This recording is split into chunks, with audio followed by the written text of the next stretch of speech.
बच्चे हमारे दौर के चालाक हो गए। जी हाँ, बिल्कुल। आजकल के बच्चे बड़े चालाक भी हैं और तेज़ भी हैं।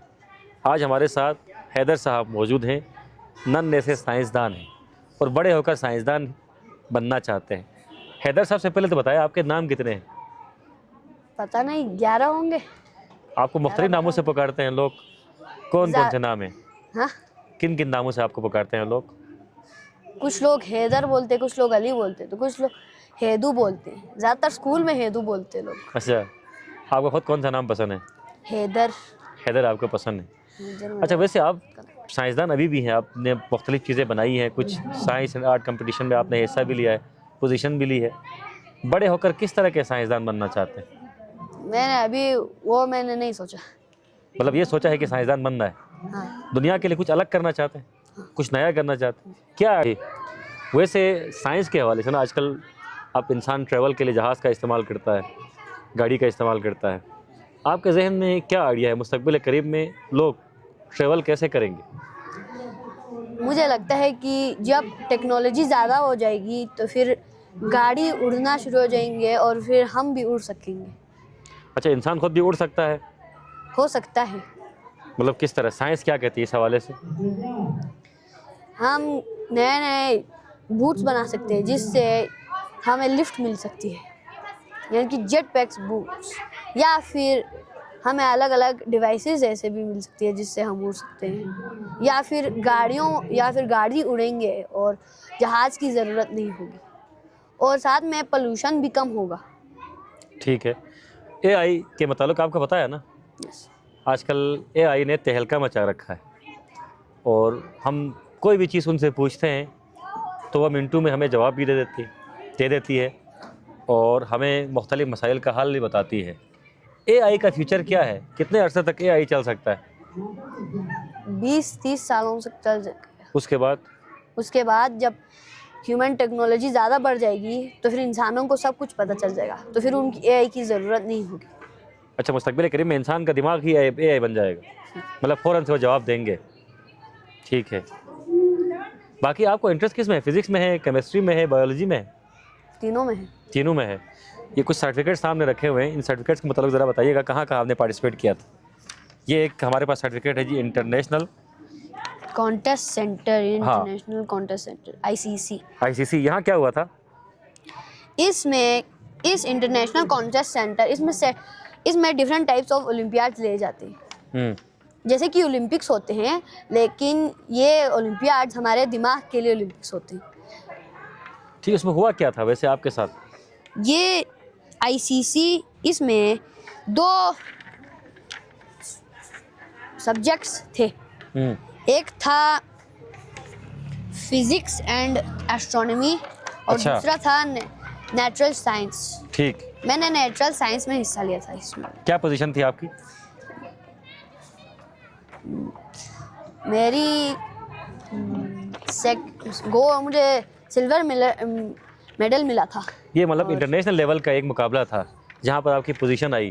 तो उन अंग्रेज़ बच्चों के साथ आपकी इंटरेक्शन भी हुई, उन बच्चों में और हमारे बच्चों में फ़र्क आपने क्या महसूस किया? इतना कि वो अलग लफ्ज़ बोलते हैं। लफ्ज़ अलग बोलते हैं? लफ्ज़ अलग है और लफ्ज़ भी उनके बड़े बड़े हैं। हमारे छोटे हैं? हमारे भी तो बड़े हैं, लेकिन कुछ अलग ही लफ्ज़ है। मसलन आप भी जो सवाल मुझसे ही पूछ सकते हैं। अच्छा, अगर कोई मालूमात लेनी हो, वो कि आपके बराबर मालूमात नहीं है मेरे पास साइंस के हवाले से। तो आईसीसी में एक बुक होता है जिसमें करेक्ट आंसर्स को टिक करते हैं, और एक आंसर शीट भी दिया जाता है जिसमें बबल्स होते हैं, ए से लेकर ई तक करेक्ट। फिर जब बुकलेट में करेक्ट ऑप्शन को टिक किया जाता है, उसको फिर आंसर शीट में उस बबल को कलर करना होता है, फिलिंग करना होता है। वो इतने रूल्स है, और पेंसिल नहीं इस्तेमाल करना चाहिए इसको भी। अगर पेन नहीं है तो एक HB2 पेंसिल इस्तेमाल कर सकते हैं। इनने इंस्ट्रक्शंस मैंने याद है मुझे, इनने इंस्ट्रक्शंस थे। और बाकी मुकाबला कैसा था? बहुत सख्त था? अच्छा, बहुत अच्छा था, थोड़े स्मूथ थी, थोड़े ऐसे क्वेश्चंस थे जिसमें समझ में नहीं आया, बाकी स्टूडेंट्स और टीचर्स से मैंने वो हेल्प ली। साइंसदानों को वैसे आदत होती है सवालात ज़्यादा करने की, तो आप अपनी क्लास में सवालात करते हैं, तसल्ली बख्श जवाब भी मिल जाता है आपको? ज़्यादातर सवाल नहीं करता मैं, सुनते हैं आप? और जवाब अगर टीचर्स या स्टूडेंट्स कुछ गलत कर ले तो मैं उसे सही कर देता हूँ। अच्छा, वैसे गलतियाँ करते हैं स्टूडेंट्स? ज़्यादा तो नहीं करते लेकिन हो सकता है। वैसे साइंस जो है ना, हो सकता है कि लफ्ज़ ज़्यादा इस्तेमाल करती है, क्यों? क्योंकि साइंस एक बड़ा सब्जेक्ट है और उसमें छोटे छोटे भी सब्जेक्ट्स होते हैं। जैसे कि साइंस में केमिस्ट्री होता है, केमिस्ट्री एक सब्जेक्ट है ठीक। और वो साइंस के अंदर होता है, यानी कि वो साइंस का एक टाइप ऑफ सब्जेक्ट है। आप 10 साल के हैं, क्लास गालिबन 3 या 4 में हैं? 3। 3 में हैं। तो जिस तरह आप गुफ्तगू करते हैं उससे लगता है आप मुताले भी बहुत ज़्यादा करते हैं, पढ़ते हैं किताबें? किसकी किताबें ज़्यादा पढ़ते हैं? सारे किताबें एक एक करके पढ़ता हूँ। रीडर्स मतलब राइटर्स और इलस्ट्रेटर्स, उनके बारे में तो ज़्यादा नहीं देखता, लेकिन ज़्यादा मैं नॉवेल्स पढ़ता हूँ और अलग अलग टाइप्स ऑफ बुक्स जो बड़े बड़े हों। कोई नावल याद है आपको, नाम उसका, जिसने आपको बहुत ज़्यादा मुतासिर किया हो, कोई नावल ऐसा? एक ऐसा नॉवल है जो मैंने पढ़ा था, अभी तक मेरे पास है उसका बुक। वो 217 पेजेस का था। अच्छा, उसको मैंने दो तीन बार पढ़ लिया है। क्या मोटिवेशन मिली उस बुक से आपको? वो एक स्पोर्ट्स के बारे में बुक है। एक बच्चा होता है और वो ठीक टाइप ऑफ स्पोर्ट उसको नहीं मिलता, उसको फिर उसकी अम्मी उसको मोटिवेशन देके बास्केटबॉल में हिस्सा करवाती है और फिर मोटिवेशन देके वो सक्सीड हो जाता है और सेलिब्रेट करता है। तो इस बुक से यही मोटिवेशन मिलती है कि हमें मोटिवेट करने जब तब हमें कोई मोटिवेट करने वाला नहीं मिलता, हम खुद भी आगे नहीं मोटिवेट बढ़ कर सकते। सकते हैं। Good, well done, well done. तो आपको वैसे घर में कौन ज़्यादा मोटिवेट करता है, वालिद साहब करते हैं या फिर वालिदा ज़्यादा मोटिवेट करती हैं आपको? दोनों। दोनों करते हैं। आपको मतलब चीज़ें चाहिए होती हैं लगी यकीनन एक्सपेरिमेंट के लिए, कभी कोई आपको कार चाहिए होती है, कभी आपको कोई रोबोट चाहिए होता है, कभी आपको मोबाइल चाहिए होता है, तो ये तमाम चीज़ें प्रोवाइड की जाती हैं आपको? यस, प्रोवाइड की जाती हैं। मेरे पास एक कलेक्शन है, बहुत सारी चीज़ों की कलेक्शन। मैं उसे मतलब? कहता हूँ कलेक्शन ऑफ कलेक्शंस। मेरा कलेक्शन ऑफ कलेक्शंस में बहुत सारे टाइप्स ऑफ कलेक्शंस है। ठीक है। जब भी कोई इंसान मिलता है आपके साथ, तो उस इंसान से भी कुछ सीखते हैं? लाइक आज मुझसे आपकी मुलाकात हुई है, इस तरह सरगाजी से आपकी मुलाकात होती है, रज़ा कसीर से मुलाकात आपकी होती है, तो लोगों से मिल के भी कुछ सीखने को मिलता है आपको? हाँ, उनके बारे में सीखता हूँ और अगर वो अच्छे हैं उनके साथ रहता हूँ। बुरे उनके साथ आप नहीं रहते? आपके नज़दीक अच्छा कौन है, बुरा कौन है वैसे? मेरे दोस्त अच्छे हैं। और जो आपके दोस्त हैं वो सारे बुरे हैं?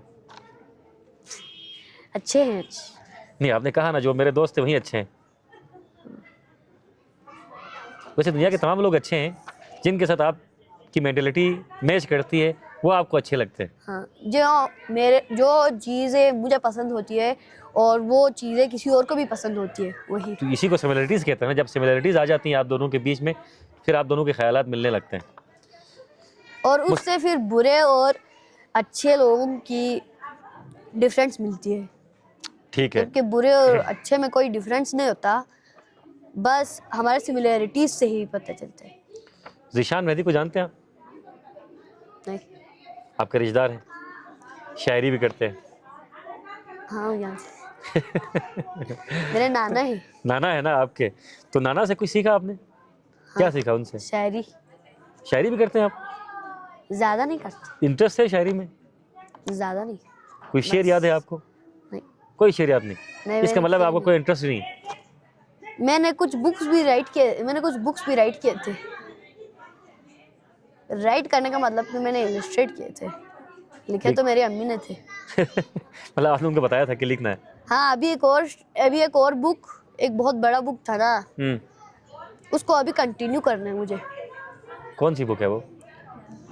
उस बुक का नाम है हेज वर्सेस ह्यूमन। उसमें हेज जो होते हैं ना, वो बीच उनसे उगते हैं और पौधे कुछ हेज, वो वो दुनिया में हर एक इंसान को ख़त्म करना चाहते हैं, लेकिन फिर इंसान उनके साथ जंग करते हैं और फिर आखिर में इंसान जीत जाते हैं।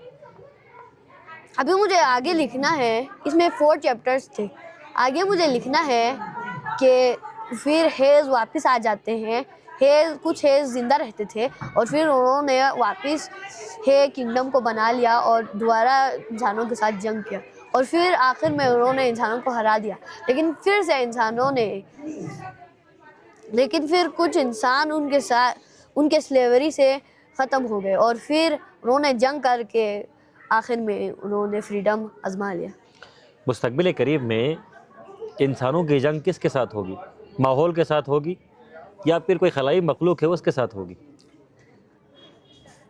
अभी खलाए मखलूक हमें नहीं मिला, तो हो सकता है कि हमारे इंसान अलग अलग कंट्रीज़ मुल्कों में होते हैं। तो अभी तक दुनिया में 2 जंग हुए हैं जो पूरे दुनिया को ला सकते थे, जो पूरे दुनिया को ख़त्म कर सकते थे।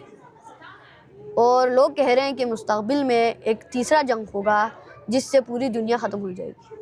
अल्लाह न करे ऐसा हो। लोग गलत भी कहते हैं कभी कभार, अंदाज़ा लगाते हैं ना लोग।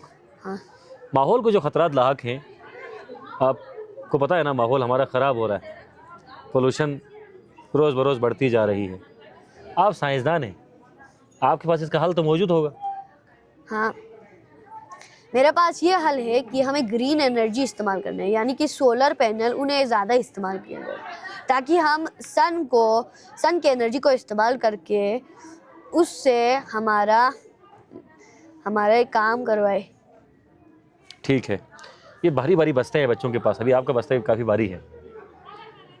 इसमें मॉडिफिकेशन कैसे हो सकती है? क्या बच्चों के लिए ज़रूरी है कि वो किताबें ही लाद के फिरें, या बच्चे किताबों के बगैर ही पढ़ सकते हैं? अगर कुछ बच्चों को किताबें बहुत रीड करने का शौक़ होता है और फिर उनको कुछ किताबें याद भी होते हैं कि वो बिना देखे ही पढ़ सकते हैं, अच्छा, कैसे? वो याद कर लेते हैं। ठीक है, तो आप से मिल के बड़ी खुशी हुई, लेकिन आपने बताया नहीं कि आप मुस्तकबिल करीब में दुनिया के लिए क्या करने वाले हैं। दुनिया के लिए देखिए, इस दुनिया में मौजूद हर इंसान दुनिया का है ना, और उसे अपनी दुनिया के मुताबिक सोचना चाहिए, क्योंकि हम सब इस दुनिया के अफराद हैं और हमारे होने से दुनिया को कोई फ़ायदा तो होना चाहिए। जिस तरह न्यूटन के होने से दुनिया को फ़ायदा हुआ, आइंस्टाइन के होने से दुनिया को फ़ायदा हुआ, इसी तरह आपके होने से भी दुनिया को कोई फ़ायदा होना चाहिए। क्या ख्याल है?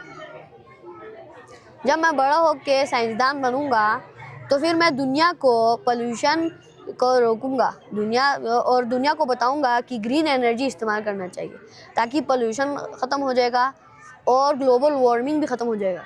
ग्लोबल वार्मिंग तब होती है जब बहुत गर्म चीज़ें अर्थ के एटमॉस्फेयर में लिए जाती हैं। मोस्टली रॉकेट्स होती है जो एटमॉस्फेयर में चली जाती है।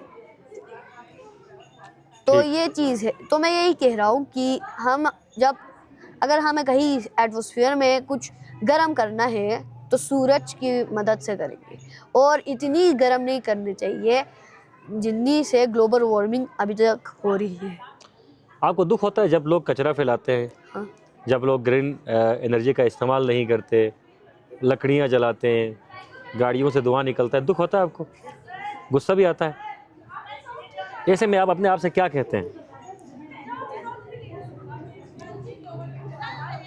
मैं सोचता हूँ कि दुनिया अभी तक एडवांस क्यों नहीं हुई, ग्रीन एनर्जी अभी तक क्यों इस्तेमाल नहीं कर रही। इतनी एडवांस हो चुकी है दुनिया और अब तक किसी ने भी ग्रीन एनर्जी का इस्तेमाल ज़्यादा नहीं किया। ठीक है, ठीक है, वक्त हमारे पास बहुत कम है, सवालात बहुत सारे रह गए, तो अगले किसी प्रोग्राम में आपसे मज़ीद सवालात होंगे, सख्त सवालात होंगे, ठीक है ना? हर सख्त सवाल दरअसल आसान सवाल ही हुआ करता है। सख्त इसलिए होता है कि हमारे पास उस सवालों के हवाले से नॉलेज नहीं होती, लेकिन आपके पास नॉलेज है, आप किताबें भी पढ़ते हैं, आप तजुर्बात भी करते रहते हैं। जिस तरह आपने कहा आपके पास एक कलेक्शन भी मौजूद है। अब जाते जाते कोई सवाल मुझसे आपका है? नहीं, कोई सवाल नहीं, मतलब आप हमारे हवाले से सब कुछ जानते हैं। चलें, नेक्स्ट टाइम जब मुलाकात होगी तो फिर नए सवालात के साथ होगी। सवाल कितना अहम है? सवाल करना कितना अहम है? 6। अच्छा है ना? 6 सवाल करना, फिर जब सवाल करते हैं तो नॉलेज अपनाते हैं। Good good. इसी मैसेज के साथ हम ख़त्म करते हैं जी कि सवाल लाजमी करना चाहिए, क्योंकि सवाल जब आप करते हैं तो आपको नॉलेज मिलती है। नॉलेज गेन करने के लिए सवाल करना ज़रूरी है। सवाल करें और चीज़ों के मुताल्लिक़ जानें, परखें, पढ़ें और सवाल लाजमी करें।